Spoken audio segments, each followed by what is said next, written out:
നമസ്കാരം.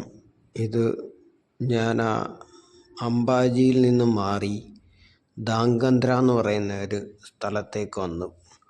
അവിടെ ഞങ്ങൾക്ക് ഒരു സാപ്റ്റിയുടെ ഒരു ഇൻസ്റ്റിറ്റ്യൂട്ട് കൂടെ ഉണ്ട്. അവിടുത്തെ ഒരു 20 ദിവസത്തെ ഒരു സമയത്ത് ഞാനിവിടെ ഒരു സ്വാമിനാരായൺ ടെമ്പിള്, അവിടെ ഒരു ആശ്രമവും കൂടിയാണിത്. അവിടെ വന്നിട്ടൊരു പ്ലെയിൻ എയർ പെയിൻറ്റിങ് ചെയ്താണ്. ഇത് ഇവിടെ ഇപ്പം തണുപ്പ് തുടങ്ങി വരുന്നു ചെറുതായിട്ട്. അപ്പം എൻ്റെ ഈവനിങ് സമയങ്ങളിൽ വന്നിട്ട് ചെയ്തതാണ് ഈ ചിത്രം. ഇത് ഓയിൽ പെയിൻ്റാണ് ചെയ്തത്. അതിനാൽ കുറച്ച് ഇടവിട്ടായിട്ടുള്ള ദിവസങ്ങളിലാണ് കൂടുതലും വർക്ക് ചെയ്തിട്ടുള്ളത്.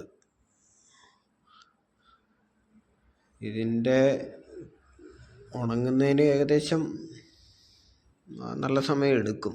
ഇത് ഇടയ്ക്കിടയ്ക്ക് ഗ്യാപ്പ് ഇട്ടാണ് ഞാനവിടെ കംപ്ലീറ്റ് ചെയ്യാൻ പറ്റിയത്. ഗ്യാപ്പ് കാരണം ഇത് ഇംപാസ്റ്റോ ഈ നൈഫ് വർക്ക് ആയതുകൊണ്ട് കൂടുതലും നമ്മൾ സമയം എടുത്ത് തന്നെ ചെയ്യണം.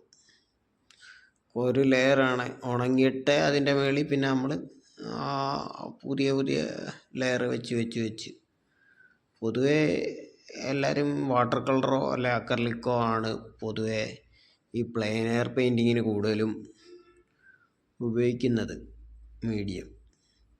ഞാൻ പക്ഷേ എനിക്ക് ഈ നൈഫ് വെച്ചിട്ട് ചെയ്യുന്നതുകൊണ്ട് ഞാൻ കൂടുതൽ ഓയിൽ പെയിൻറ്റ് എനിക്ക് കൂടുതൽ അതിനെ ഒരു പ്രത്യേക ഒരു ഫീല് കിട്ടുന്നുണ്ട് നൈഫിൽ വർക്ക് ചെയ്യാനായിട്ട്. അതുകൊണ്ടാണിത് ഇങ്ങനെ കുറച്ച് സമയമെടുത്ത് തന്നെ വർക്ക് ചെയ്ത്. ഇതിൻ്റെ